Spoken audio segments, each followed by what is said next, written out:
The Mozilla organization is a global community and set of entities dedicated to promoting an open, accessible, and user-centric internet.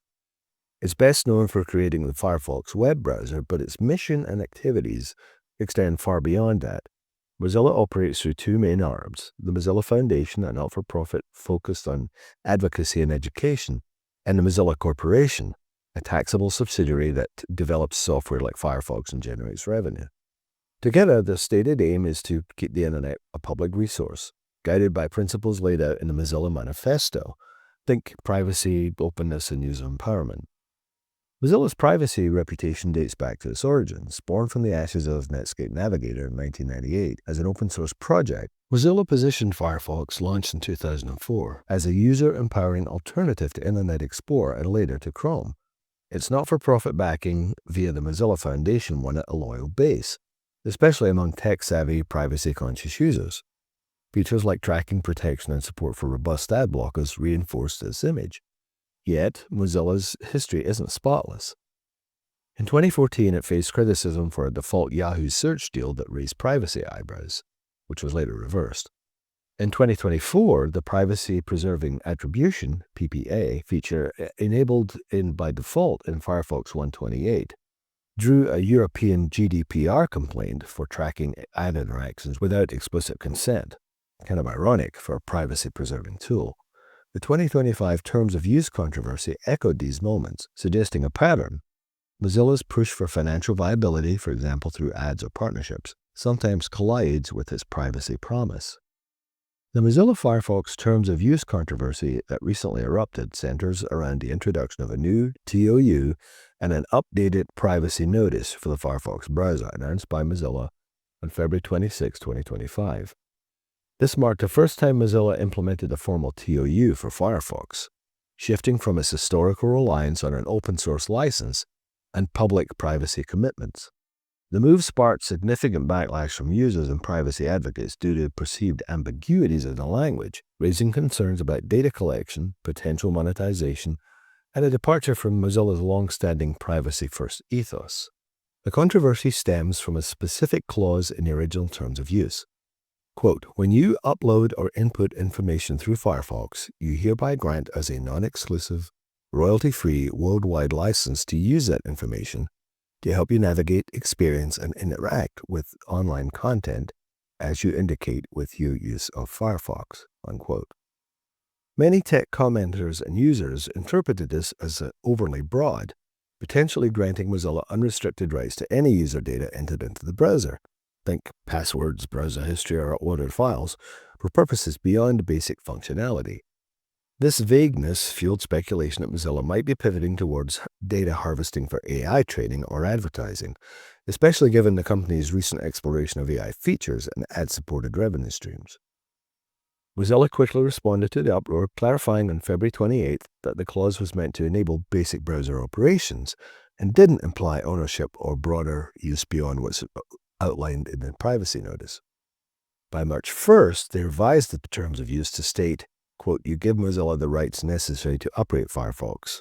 This includes a non-exclusive royalty-free worldwide license for the purpose of doing as you request with the content you input in Firefox. This does not give Mozilla any ownership of that content."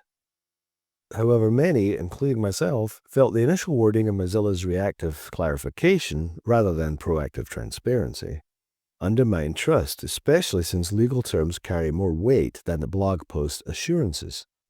It's like that moment when a politician says, "Let me be clear," and starts wagging a finger at you. I instinctively brace for the onslaught of bullshit at that point. Maybe I've just lived too long and heard too many broken promises. The backlash reflects a broader tension. Mozilla's attempt to formalize its relationship with users in a changing tech landscape clashed with the community's expectation of a privacy-centric open-source champion. It's either just legalese to keep Firefox running, or it's a betrayal of principles, particularly as Firefox market share dwindles, hovering around 3% globally, and the company seeks sustainable funding beyond search engine royalties, all the while paying their leadership pretty impressive salaries, mind you. The privacy implications hinge on how Mozilla uses or might use the data it collects under these terms. The updated privacy notice details that Mozilla collects technical data, for example, device info, interaction data, for example, how features are used, and for optional features like AI chatbots or ads on a new tab page, additional data with user consent.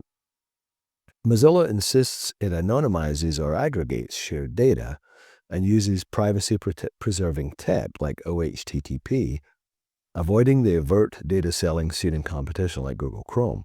For example, ad-related data shared with partners is de-identified, and AI features like translation run locally on devices without sending content to Mozilla. However, the TOU's original broad language raised red flags, and if interpreted expansively, it could theoretically allow Mozilla to repurpose user inputs for specific future uses, provided they're vaguely tied to, quote, navigating online content, unquote.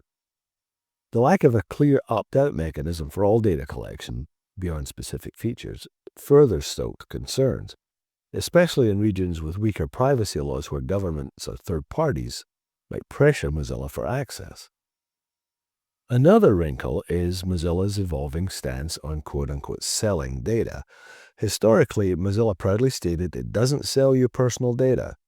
The 2025 FAQ update softened this to Mozilla doesn't sell data about you, parentheses, in the way most people think about selling data, close parentheses, citing broad legal definitions like the California Consumer Privacy Act, CCPA, which includes sharing de-identified data for valuable consideration.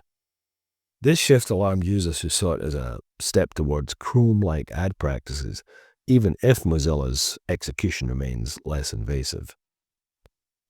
This Mozilla Firefox TOU controversy is a flashpoint in a long-standing balancing act. Mozilla says it's adapting to a complex tech world while staying true to its roots.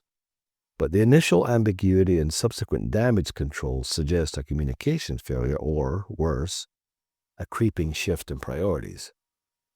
Privacy-wise, the actual risk seems lower than Chrome's pervasive tracking, but the trust hit could be really damaging.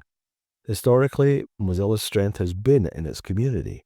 If it alienates that base, its relevance may fade even further in a browser market dominated by profit-driven giants.